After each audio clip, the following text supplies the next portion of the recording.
आज बच्चों हम लोग पढ़ने वाले हैं अपनी 4th यूनिट को। और आज से सभी लेक्चर ज़्यादातर आपको आपके एप्लीकेशन पर ही मिलेंगे। जो एप्लीकेशन पे बच्चे जुड़े हुए हैं आप ही केवल इन वीडियोस को देख सकते हैं। तो मैं आपको बता दूं कि अभी तक अपना इलेक्ट्रोकेमिस्ट्री कंप्लीट किया है। आज हम लोग पढ़ेंगे केमिकल काइनेटिक्स के बारे में।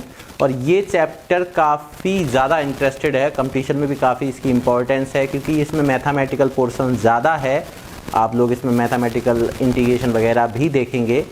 तो शुरू से लेके एंड तक चैप्टर को अगर आपने एक एक लेक्चर कंसिस्टेंसी से अपने नोट्स को प्रॉपर वे में बनाया है तो इस चैप्टर में बड़ा ही मज़ा आने वाला है। तो आज हम लोग केमिकल काइनेटिक्स जो है उसको स्टार्ट करते हैं। केमिकल काइनेटिक्स अपना जो है एनसीईआरटी पॉइंट ऑफ व्यू से 4th यूनिट है। तो यूनिट 4 आप डाल दें और केमिकल काइनेटिक्स चैप्टर का नाम है। तो सबसे पहले केमिकल काइनेटिक्स क्या होता है, ठीक है, उसके बारे में हम लोग जानेंगे। इसके अंदर हम लोग क्या करते हैं, फिजिकल केमिस्ट्री की ब्रांच होती है जिसमें हम उसके रेट ऑफ रिएक्शन के रेट के बारे में स्टडी करते हैं, उसकी मैकेनिज्म के बारे में स्टडी करते हैं और उसको जितने भी फैक्टर अफेक्ट डालते हैं उन सभी फैक्टर्स के बारे में स्टडी करते हैं। तो आप लोग लिखना स्टार्ट करें chemical kinetics.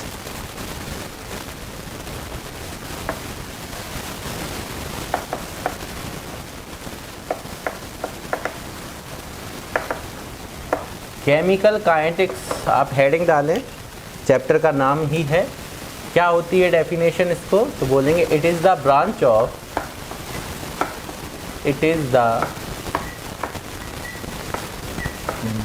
Of physical chemistry. It is the branch of physical chemistry which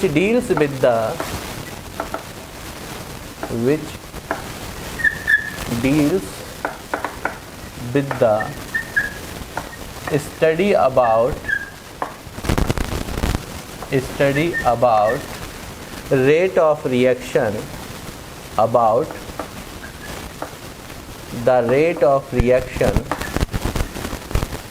the rate of reaction, comma the mechanism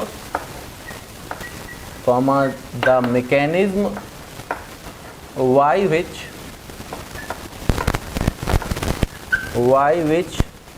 reaction is proceed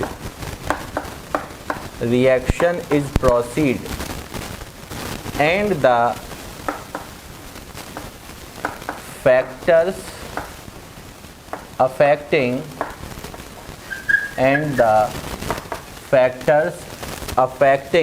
of rate of reaction।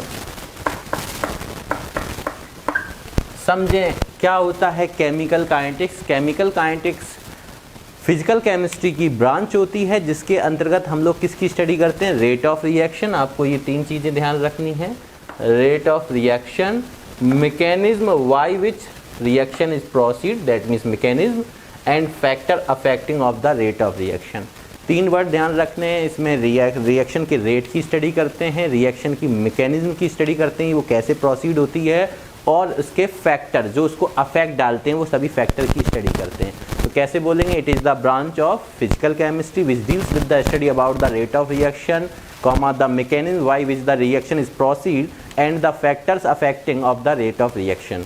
Simple definition है। आपको मैं बता दूं कि अब एप्लीकेशन पे हम लोगों को वीडियो लगातार, आप कोर्स की चिंता बिल्कुल ना करें, आपको बहुत अच्छी तरीके से सभी लेक्चर्स कंप्लीट होते मिलेंगे। आप केवल प्रॉपर वे में नोट्स बनाते रहें, पुराने लेक्चर्स का रिवीजन करते रहें। और मैंने प्रॉमिस किया था वो मैं आज भी करता हूँ। कुछ डिवाइस ऐसी है, एक डिवाइस जो कि ऑनलाइन भी नहीं प्रोवाइड हो पा रही, जिस वजह से मैं लाइव नहीं आ पा रहा हूँ। मुझे भी बड़ा अच्छा लगेगा आप लोगों से लाइव आते हुए। तो लाइव आने के लिए बस वो डिवाइस जैसे ही मेरे को मिलती है मैं आपको लाइव क्लासेस भी देना स्टार्ट करूंगा। और मैं उम्मीद करता हूं कि पुराने लेक्चर जितने वो आप पढ़ के तैयार रखेंगे उन सभी लेक्चर्स को एक बार मैं रिवीजन कराऊंगा। जब क्विक रिवीजन चलेगा तो उन सभी लेक्चर्स को मैं लाइव क्लासेस में रिवीजन भी कराऊंगा, एनसीईआरटी का सिंगल क्वेश्चन भी कराऊंगा। और जो चैप्टर्स हमारे हैं प्रॉपर वे में आपको वीडियोज़ मिल रहे हैं, बाकायदा मैं लिख के बता रहा हूँ कि बेटा आपको नोट्स कैसे बनाने हैं। तो उम्मीद करता हूँ आप घर पर प्रॉपर वे में बिना किसी टेंशन के, बिना किसी बता रहे हैं ना, कई सारी ऐसी होती हैं चीज़ें जो हमें डेविएट करती हैं, उन सब चीज़ों से हमें बचना है। हमें केवल फोकस ये करना है, जो मिलेगा उसको हम बेहतर तरीके से समझेंगे और यहाँ पे प्रॉपर वे में आपको नोट्स भी मैं बनाता मिल रहा हूँ, आपको कोई नई PDF खरीदने की ज़रूरत नहीं, किसी बुकलेट को। आपको जितना मैं पढ़ा दूंगा बोर्ड एग्जाम में उससे बाहर नहीं आएगा, ये मेरी पूर्ण जिम्मेवारी मेरी है। नोट्स के अंदर से ही प्रत्येक क्वेश्चन आएगा, और नोट्स के बाहर जाता तो मेरी फॉल्ट, और नोट्स के अंदर से अगर आप नहीं करके आते तो आपकी फॉल्ट है। तो मैं उम्मीद करता हूँ ना आप फॉल्टी बनेंगे ना मैं फॉल्टी बनूंगा, और प्रॉपर वे में हम कंसिस्टेंसी से, रेगुलरिटी से अपने वीडियोस आपको मिलते रहेंगे। और जैसे ही वो डिवाइस हमारे पास उपलब्ध हो जाती है तो हम आपको लाइव क्लासेस भी समय समय पे देते रहेंगे। अभी लाइव क्लासेस में क्या है कि आप लोगों को कई सारे ऐसे बच्चे होते हैं जिनमें नेटवर्क प्रॉब्लम हो सकती है, तो अभी लाइव क्लासेस मैं ले सकता हूं एप्लीकेशन के जरिए, पर वो आपकी वीडियो सेव नहीं होगी। किसी बच्चे ने अगर उसी समय नहीं देख पाया तो वीडियो आपको सेव नहीं होगी। हो सकता है आपका डाटा खत्म हो जाए, हो सकता है आपके नेटवर्क नहीं आ रहे हो, कोई भी समस्या हो सकती है, तो अभी वो वीडियो सेव नहीं होगी। इसलिए मैं अभी वीडियोज़ प्रोवाइड नहीं करा रहा हूँ, एप्लीकेशन के जरिए लाइव नहीं आ रहा हूँ। जैसे ही मेरे पास लाइव स्ट्रीमिंग वाली डिवाइस आ जाती है जो अभी स्टॉक में नहीं है, ऑनलाइन में चेक करता रहता हूँ डेली, मैं दिल्ली तक लोगों से पूछता रहता हूँ, जैसे ही वो डिवाइस मिलती है वैसे ही फिर वो लाइव आने से क्या है कि जब भी मैं लाइव आऊँगा, अगर किसी कारणवश बच्चा उस समय नहीं देख पाता तो आपकी वो वीडियो आपके एप्लीकेशन में सेव हो जाया करेगी। तो उम्मीद करता हूँ ये बात आपको समझ में आ रही होगी, ठीक है। तो प्रॉपर वे में हम लोग कंसिस्टेंसी से चलेंगे, वीडियोज़ में कोई प्रॉब्लम नहीं आने देंगे, ये मेरे वादा है कि हर पॉइंट को मैं डिस्कस करता हुआ चलूँगा। तो आपने जैसे सीखा अभी केमिकल काइनेटिक्स, क्या होता है chemical kinetics? It is the branch of physical chemistry. जैसे मैं क्लास में पढ़ाता था, आपको घर पे बोलना है, मेरे साथ बोलना है, क्योंकि आपको आपके घर पे कोई नहीं देख रहा कि आप पागलपंती किस पागलपंती से पढ़ते हैं। जब तक आप पागलपंती नहीं दिखाएंगे पढ़ाई के प्रति, आपका कुछ नहीं होना है। तो मैंने कहा जैसे मैं बोलूँ आपको भी साथ साथ पॉइंट्स को बोलना है, लिखते चलना है, नोट्स प्रॉपर में बनाना, और उसके बाद भी उसको रिवाइज समय समय पर करते रहना है। तो क्या होता है chemical kinetics? It is the branch of physical chemistry which deals with the study about the rate of reaction, the mechanism by which the reaction is proceed and the factor affecting of the rate of reaction. तो ये हमने सीखा। अब हम लोग पढ़ेंगे on the basis of rate reaction is divided into 3 category. तो आप लिखें रिएक्शन जो है रेट के बेसिस पर कितने टाइप में डिवाइड की गई है? 3। तो on the basis of rate reaction is divided into 3 category।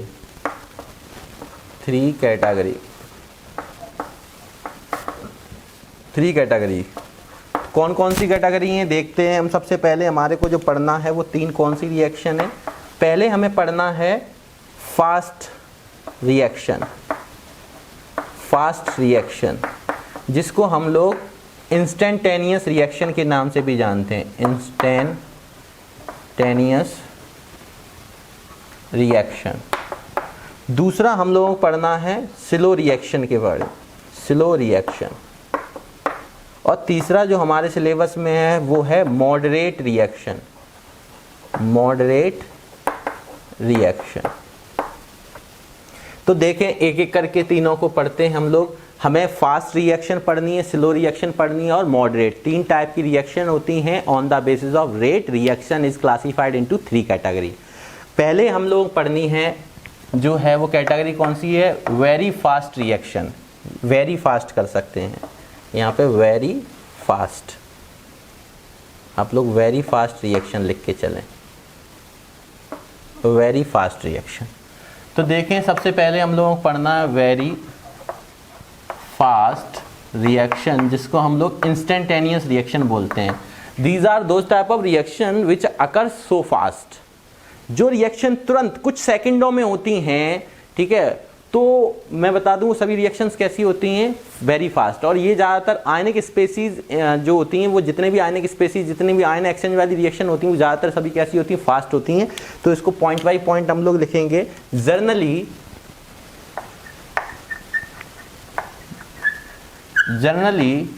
these reaction involves ionic species,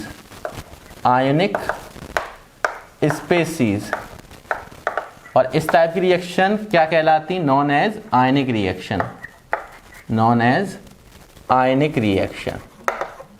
ionic reaction. मतलब कि generally these reaction involves ionic species. इस सामान्यतः इस टाइप की रिएक्शंस में ज़्यादातर कौन इन्वॉल्व होता है? आयनिक स्पेसीज। और आयनिक स्पेसीज के थ्रू जो रिएक्शन कंप्लीट होती है that is called ionic reaction.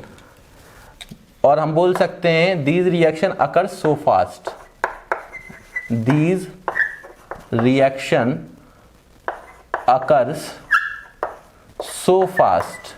ऐसी रिएक्शन जो बहुत तेजी से होती हैं वो सभी रिएक्शन वेरी फास्ट रिएक्शन कहलाती हैं।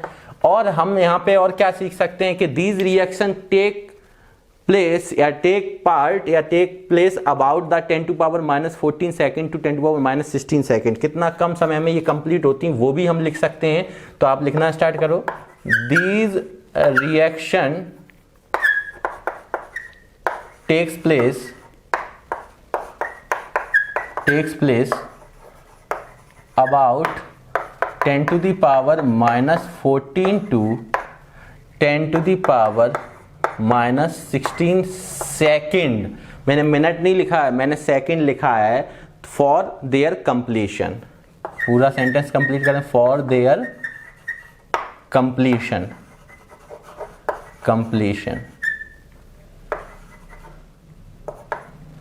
For their completion. सो अगर कोई भी रिएक्शन 10⁻⁻14 टू 10⁻⁻16 में कंप्लीट होती तो आप खुद सोच के देखो 1/10⁻14 मतलब कितना है। आप खुद सोच के देखो कितनी मिनी सेकेंड्स में ये कंप्लीट हो रही। बहुत कम समय में ये रिएक्शंस कंप्लीट होती हैं। टाइम पीरियड क्या होता है कंप्लीट होने का? 10⁻⁻14 सेकेंड टू 10⁻⁻16 सेकेंड के बीच में ये सभी रिएक्शन कंप्लीट हो जाती हैं, जितनी फास्ट रिएक्शन होती हैं। तो इसका मतलब क्या कह सकते हैं, इस टाइप की रिएक्शन का हम रेट का पता लगाना इम्पॉसिबल है। So it is impossible to determine the rate of reaction. So it is impossible to determine the rate of reaction। भाई इतनी कम समय में हो रही हैं तो आप रेट कैसे निकालेंगे? रेट निकालने के लिए कंसंट्रेशन में चेंज पर यूनिट टाइम होता है, जो मैं आगे अभी पढ़ाऊंगा कि रेट एक्चुअली क्या होता है। Rate of reaction, the change in concentration of any one reactant और product with respect to time period. तो वो चीज मैं बताऊंगा। तो यहाँ पे तो इतने कम समय में हो रही कि यहाँ पे उसका रेट को डिटरमाइन करना कैसा है, इम्पॉसिबल है। जैसे मैं कुछ रिएक्शन आपको ले रहा हूँ फॉर एग्जाम्पल जैसे मैंने आपसे कहा कि सिल्वर नाइट्रेट की रिएक्शन अगर हम सोडियम क्लोराइड से कराएं तो यहाँ पे सिल्वर नाइट्रेट की रिएक्शन जब आप सोडियम क्लोराइड से कराएंगे तो क्या होगा यहाँ पे? तो ये आयन एक्सचेंज रिएक्शन है। यहाँ से सिल्वर क्या होगा, सिल्वर प्लस और नाइट्रेट आयन में टूटेगा। यहाँ पे हमारे पास Na+Cl-, ये समझाने के लिए मैं बता रहा हूँ। यहाँ पे आयन से तो आयन एक्सचेंज रिएक्शन हो जाएगी, Ag+Cl- मिलकर क्या बना लेंगे, AgCl, और यहाँ पे NaNO3 साइड प्रोडक्ट के रूप में आएगा। तो यहाँ पे अपने को मिलने वाला है AgCl। इसका व्हाइट प्रेसिपिटेट मिलता है। प्रेसिपिटेट इसलिए हमने, अगर हम लोग एरो ऐसे करके मारते हैं ऊपर की तरफ तो इसका मतलब होता है गैसियस फेज, और अगर एरो नीचे की तरफ है तो इसका मतलब होता है प्रेसिपिटेट। ठीक है, सॉलिड फेज में होगा पर प्रेसिपिटेट फॉर्म में होगा, इनसॉल्युबल होगा, इमिसिबल होगा। तो यहाँ पे देखें इसके साथ साथ हमारे पास और क्या मिल रहा है मुझे, सोडियम नाइट्रेट। इसी तरीके से हमारे पास और भी रिएक्शन कई सारी मिल सकती हैं। अगर मैं आपसे कहूँ यहाँ पे सिल्वर क्लोराइड प्राप्त हुआ, अगर मैं आपसे कहूँ कि बेरियम क्लोराइड की रिएक्शन सल्फ्यूरिक एसिड से करा दी जाए, यहाँ बेरियम क्लोराइड की रिएक्शन जब आप सल्फ्यूरिक एसिड से कराएंगे तो भी आपके साथ यही होने वाला है कि बेरियम क्लोराइड किस में टूटेगा, बेरियम 2+ आयन में 2Cl- में टूटेगा, ये 2H+ में और सल्फेट 2- में देगा। यहाँ पे भी आयन एक्सचेंज हो रहा है, आपके पास Ba2+ है और यहाँ पे BaCl2, यहाँ पे ट्वाइस HCl अपना निकल जाएगा और यहाँ पे हमारे पास 2+2- के साथ क्या बना लेगा, वेरियम सल्फेट का व्हाइट प्रेसिपिटेट यहाँ प्राप्त होता है और साथ में क्या निकलता है, हाइड्रोजन क्लोराइड गैस। ठीक है ना, तो ये यहाँ से रिलीज होती है। तो यहाँ भी ये आयन एक्सचेंज रिएक्शन है, ये भी कैसी होती है, कम समय में होती है, ये भी फास्ट रिएक्शन है। जैसे मैं एक एग्जांपल और ले रहा हूँ, मेरे पास जगह है, तो यहाँ पे हम ले सकते हैं, आपने एक बहुत फेमस रिएक्शन पढ़ी है छोटी 9 10th में ही पढ़ लेते हैं। न्यूट्रलाइजेशन रिएक्शन, उसमें क्या होता है, कोई भी एसिड जब बेस के साथ, स्ट्रॉन्ग एसिड लिया स्ट्रॉन्ग बेस लिया और हमने आपस में रिएक्शन कराई, तो ये एक न्यूट्रलाइजेशन रिएक्शन होता है। जब कोई एसिड बेस के साथ रिएक्ट करता है तो हमें क्या प्राप्त होता है, सॉल्ट और वाटर। तो आप यहाँ देखेंगे H पे plus Cl minus NO plus OH minus, तो यहाँ से अपने को पता चल गया है कि हमारे पास ये plus minus ion exchange reaction है। ये NaCl अलग हो जाएगा और NaCl अलग होने के साथ ही हमारा रॉक सॉल्ट बना लेगा और साथ में कौन निकल जाएगा, वाटर। तो these all are the example of fast reaction because these in these reaction ionic species are involve. तो सिंपल चीज है, क्योंकि जितनी भी जनरली सामान्यतः ये माना गया कि जितनी भी आयनिक स्पेसीज जब रिएक्शन में इन्वॉल्व होती है, जितनी भी आयनिक रिएक्शन होती है वो सभी फास्ट रिएक्शन होती है, क्योंकि वो 10⁻⁻14 to 10⁻⁻16 सेकंड के अंदर कंप्लीट होती। -14 -16 बोल रहा हूं, ठीक है, ये ध्यान रखना आप लोग। और इसीलिए इनका रेट को डिटरमाइन करना इम्पॉसिबल है। तो उम्मीद करता हूं अब बात आपके आई होगी, सर हमें कैसे पता चलेगा कौन सी फास्ट कौन सी स्लो है। तो यहाँ पे हम प्रैक्टिकली नहीं देख रहे हैं, तो आपको प्रत्येक रिएक्शन के कुछ एग्जांपल ध्यान में रखने होंगे। ऐसी कोई भी तरीका नहीं, ये तरीका केवल हो सकता है कि भाई हमें ये पता चल जाए, बच्चे को करना आता है, आपको पता है AgCl किस में टूटता है, NaCl किस में टूटता है, AgNO3 किस में टूटता है। अगर आयनिक स्पेसीज टाइप की रिएक्शन है तो पहचान होती है कि रिएक्शन को पहचाना जा सकता है, पर यहां से फिर भी आपको मैं बता दूं कि रिएक्शन को देखे नहीं बताया जा सकता है। अभी आपने यहां पहचान लिया, देखने को मिल रहा है आपको, ठीक है। जब तक कि हम प्रैक्टिकली नहीं देखें कि कंप्लीट जो प्रोडक्ट हमें प्राप्त हो रहा है या कंप्लीशन रिएक्शन का कितने समय में हो पा रहा है, जब तक ये रीडिंग नहीं मिल जाए तब तक हमें वो इम्पॉसिबल है रिएक्शन पहचानना। फिर भी मैंने आपको तरीका बताया कि आयनिक स्पेसीज आप देख लें, आप समझ लेंगे वेरी फास्ट रिएक्शन है। तो कुछ एग्जाम्पल आप ध्यान रखते हुए चलें। चलिए एक बार इसको देख लें, फिर मैं आगे बताता हूँ आपको स्लो रिएक्शन और मॉडरेट रिएक्शन के बारे में। रफ करने जा रहा हूं मैं, आप इसको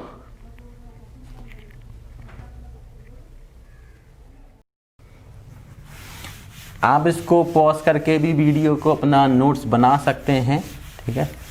अब मैं इतना टाइम नहीं आपको देना चाहूँगा कि आपको मैं लिखता रहूँ फिर मैं रुका रहूँ, ठीक है। एप्लीकेशन पे भी डालने के लिए आपको मैं बता दूँ, पहले इसको अपलोड ही करना पड़ता है। बस YouTube पे सभी लोग ना देख पाएँ तो पब्लिकली ना करके अनलिस्टेड करना पड़ेगा, तो काम वही सब करने पड़ते हैं, ठीक है। तो आपने नोट कर लिया है। अब मैं आपको बताऊंगा वेरी स्लो रिएक्शन और मॉडरेट रिएक्शन के बारे में। देखें, दूसरी रिएक्शन जो हम लोग पढ़ेंगे वो मॉडरेट पढ़ लेंगे। कौन सी? Moderate reaction. तो मॉडरेट रिएक्शन आपको नाम से ही, मॉडरेट का मतलब होता है ऐसी रिएक्शन जो मॉडरेट स्पीड से हो। मॉडरेट का मतलब मध्यावस्था, ना ज़्यादा फास्ट और ना ज़्यादा स्लो। तो these are those type of reaction which occurs neither very fast nor very slow. लिखना स्टार्ट करें आप लोग। Moderate reaction,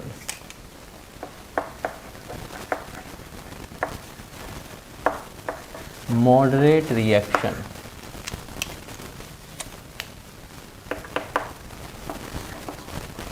those reaction which occurs neither very fast nor very slow. Neither very fast nor very slow. That means it occurs, that means ये point wise लिख लो, it occurs at, that is it occurs at moderate speed, moderate speed, मध्यावस्था, ना ज़्यादा fast ना ज़्यादा slow. जैसे for example मैं आपसे कहूँ decomposition of die nitrogen pentoxide N2O5। तो जैसे ही हम N2O5 को डिकम्पोज कराएंगे, तो N2O5 का जैसे ही हम डिकम्पोजिशन कराएंगे, डिकम्पोजिशन, तो N2O5 का डिकम्पोजिशन ना तो ज़्यादा फास्ट होता है ना ज़्यादा स्लो होता है, मॉडरेट स्पीड से होता है। अब वही चीज़ आ गई कि यहाँ पे रिएक्शन देखें, हमें नहीं समझ में आएगा कि मॉडरेट है पर वेरी फास्ट है, ये नहीं आप कह सकते, क्योंकि यहाँ पे आयनिक स्पेसीज का क्या नहीं हो रहा, एक्सचेंज नहीं कर रहे हैं। तो आपको इस चीज़ को ध्यान रखना है कुछ रिएक्शन को एग्जाम्पल के थ्रू। जैसे इसको हम डिकम्पोज करते हैं तो यहाँ पे हमें नाइट्रोजन और ऑक्सीजन गैस में ये डिकम्पोज हो जाता है। बैलेंसिंग की बात आई, N2 प्राप्त हो रहा, यहाँ 5 ऑक्सीजन, अगर मैं यहाँ 5 कर लेता हूँ तो ये 10 हो जाएंगे। यहाँ 10 करने के लिए मुझे 2 का मल्टीप्लाई करेगा तो ये 4 हो जाएंगे, तो यहाँ पे 2 कर लो। तो इस तरीके से बैलेंसिंग आप एटेंट ट्रायल मेथड से कर सकते हैं। जैसे सेकेंड एग्जाम्पल मैं आपको दूँ, H2O2 हाइड्रोजन परऑक्साइड को जब आप ब्रेक करते हैं तो आपको पता है वाटर और O2 प्राप्त होता है, वाटर और O2। अब इसको बैलेंस कर लो, आपको यहाँ 2 ऑक्सीजन है, यहाँ पे 3 ऑक्सीजन मिल रहे हैं, तो यहाँ पे 2 का मल्टीप्लाई करो, यहाँ पे 2 का मल्टीप्लाई करो, 2 2 या 4 हाइड्रोजन हो गए, 2 ऑक्सीजन और 2 4 ऑक्सीजन हो गए। ठीक है, इसी तरीके से एग्जाम्पल और ध्यान रख सकते हो, आपने छोटी क्लास में पढ़ा होगा hydrolysis of ester. Hydrolysis of ester भी देख लें, हाइड्रोलिसिस ऑफ एस्टर। तो एस्टर अपने को पता है, इथाइल एसीटेट को हम लोग क्या बोलते हैं, एस्टर, CH3COOC2H5 प्लस इसका हम हाइड्रोलिसिस करेंगे। अब यहाँ पे दिखने को आपको एक्चुअली आयन एक्सचेंज, पर ये फ्री रेडिकल होता है, समझाने के लिए हम इसको आयन एक्सचेंज के वे से देख लेते हैं, पर एक्चुअली यहाँ फ्री रेडिकल होता है। कैसे होता है कि अपने को ये पता है कि यहाँ पे फ्री रेडिकल कैसे होगा, यहाँ इथाइल एसीटेट अलग हो जाता है और एसीटेट अलग हो जाता है, पर यहाँ पे आयन ना दिखाना, इस पे आयन नहीं होता, ये रेडिकल लिए जाते हैं। आपको पता है होमोलिटिक फिजन आपने पढ़ रखा है, तो ये जो बॉन्ड है इनके बीच का वो टूट गया है, यहाँ पे ये दोनों बॉन्ड जो दिखाई दे रहे हैं आपको, ये फ्री रेडिकल होता है, जो आपने फर्स्ट ईयर में पढ़ा, होमोलिटिक फिजन आपने पढ़ रखा है। ठीक है, हेट्रोलिटिक में हमें आयंस प्राप्त होते हैं, तो यहाँ होमोलिटिक फिजन होता है, ये भी H प्लस और ये OH माइनस जो होता है ये भी फ्री रेडिकल देता है। जो बॉन्ड बना होता है HOH में, इसको अगर इक्वल डिवाइड कर देंगे इक्वल पार्ट में तो ये ब्रेक करेंगे इक्वलाइज, तो यहाँ से फ्री रेडिकल प्राप्त होगा। यहाँ पे क्या होगा कि ये जो है ये रेडिकल इस रेडिकल के साथ मिलकर इथाइल एसीटेट मिल जाता है हमको, CH3COOH, और ये रेडिकल मिलकर हमें इथाइल अल्कोहल दे देते हैं। तो this is the hydrolysis of ester. तो ये इथाइल एसीटेट है, जिसको इथाइल एसीटेट, तो ये हमारा एस्टर है। ठीक है, इसका हाइड्रोलिसिस का मतलब इसकी रिएक्शन वाटर के साथ। तो these all are the example of moderate reaction. Moderate reaction क्या होती है, जो ऐसी रिएक्शन जो ना ज़्यादा फास्ट हो ना ज़्यादा स्लो हो। तो फास्ट हम पढ़ चुके हैं, सी देख लेते हैं, स्लो रिएक्शन, वेरी स्लो या स्लो रिएक्शन लिख लो। स्लो रिएक्शन क्या होती हैं, slow reaction, these reaction proceed very slowly, may take days और मंथ। तो आप इसको ऐसे लिख सकते हैं define, these reaction proceed very slowly, that means it may take part, या दैट मीन्स आप लिख सकते हो मे टेक्स डेज और मंथ्स, ठीक है। किसके लिए, टू शो एनी चेंज, कोई बदलाव देखने के लिए इसमें कम से कम कई सारे दिन और मंथ लगते हैं। टू शो एनी चेंज, कोई भी बदलाव देखने के लिए एट आ रूम टेम्परेचर की बात कर रहा हूं मैं, eight room temperature, specific condition हमने यहाँ रखी है रूम टेम्परेचर की, ठीक है। तो these reaction proceed very slowly, may takes days और month to show any change at room temperature. RT का मतलब यहाँ पे आप समझ लें, ये रूम टेम्परेचर लिखा है, ठीक है, रूम टेम्परेचर। तो रूम टेम्परेचर पे ये देखा गया है कि इस टाइप की रिएक्शन जो होती हैं वो बहुत ही स्लो होती हैं, इट अकर्स वेरी स्लो, है ना, एंड टेक प्लेस डेज और मंथ। तो ये फॉर देयर कंप्लीशन, इसको कंप्लीट होने के लिए कई सारे दिन और मंथ लगते हैं, ठीक है। जैसे फॉर एग्जांपल आपने जो एग्जांपल ज़्यादातर आपने सुन रखे हैं, उसमें आप पीछे अभी चैप्टर इलेक्ट्रोकेमिस्ट्री में सबसे लास्ट में कोरोजन पढ़ के आए हैं, तो हम लोग वहाँ क्या करते थे, रस्टिंग ऑफ आयरन, ये भी कैसी होती है, बहुत स्लो होती है।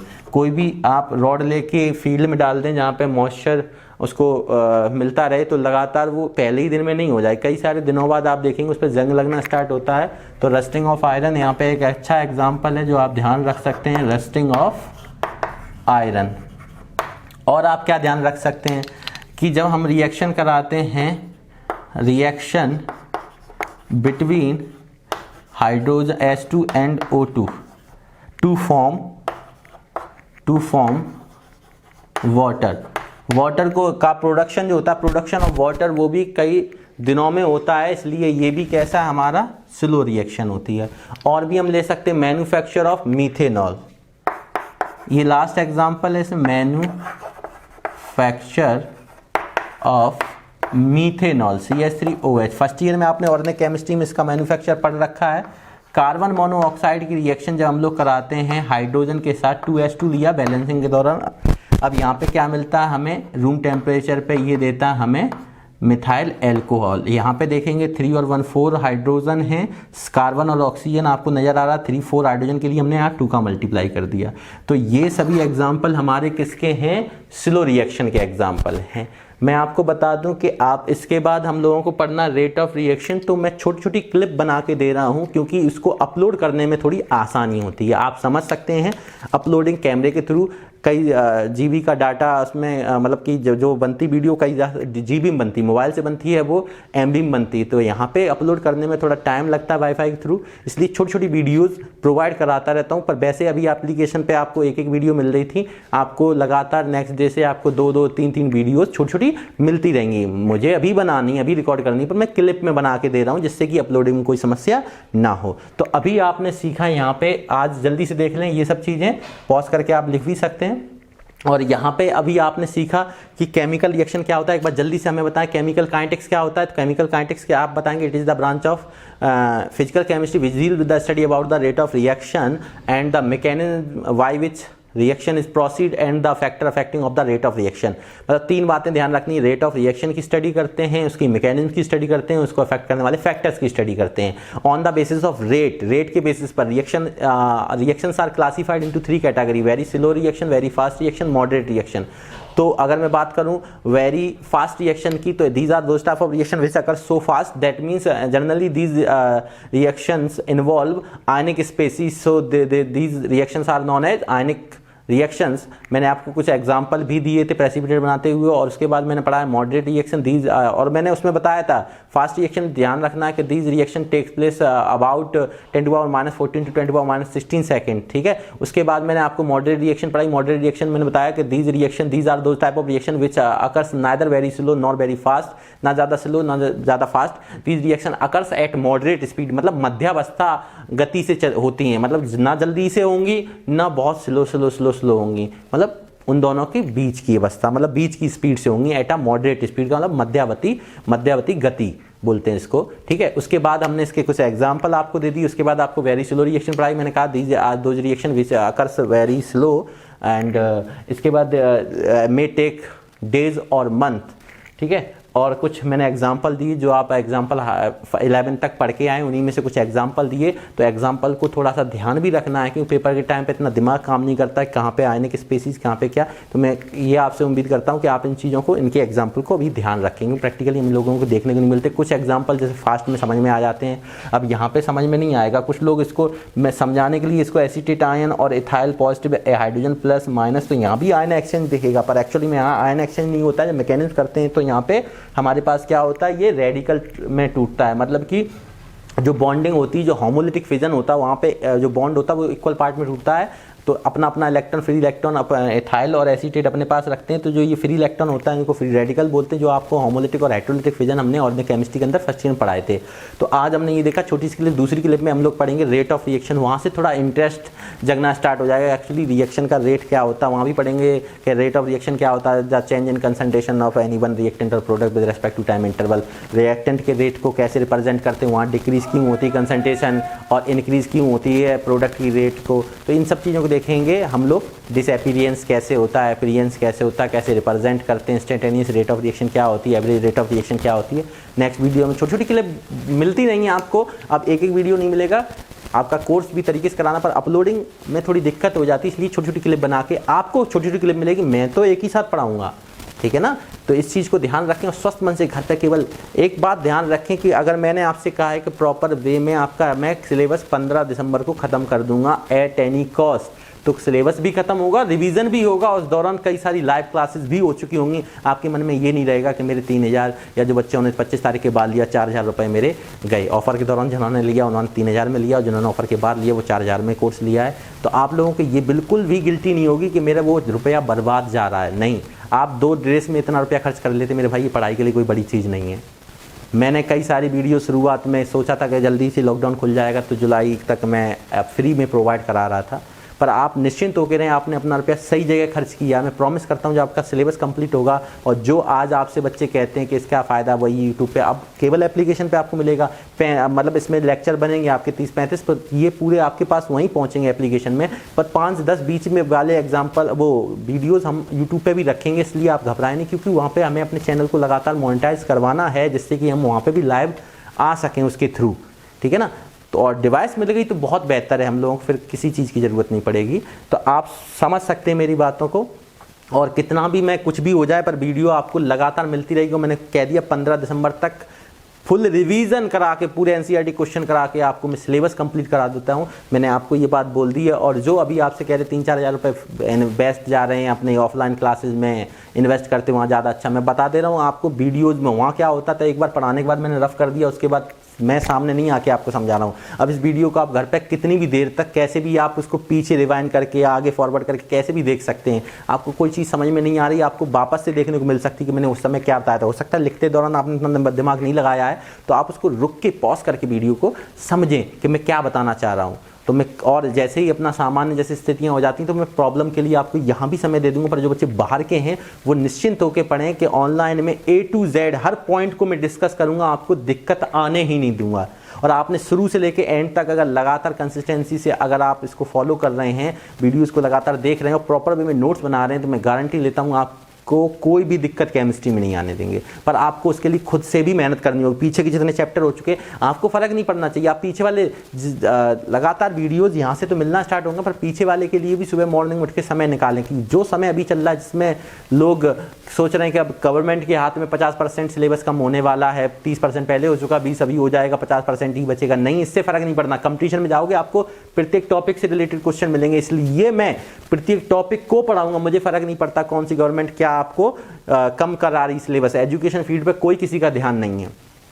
सबसे बढ़िया चीज़ है कि आप अपने आप में मजबूती बनाए रखें और घर पे सिलेबस करते रहें। अगर आपके सपने बहुत बड़े हैं तो आपको मेहनत भी बहुत तगड़ी करनी होगी, ठीक है। तो मैं यहीं पे इसको ब्रेक करता हूँ, छोटी सी क्लिप, और नेक्स्ट वीडियो को मैं बनाना स्टार्ट करता हूँ जो आपको जल्दी से मिलती रहेंगी, ठीक है। इसी के साथ जय हिंद, जय भारत, थैंक यू।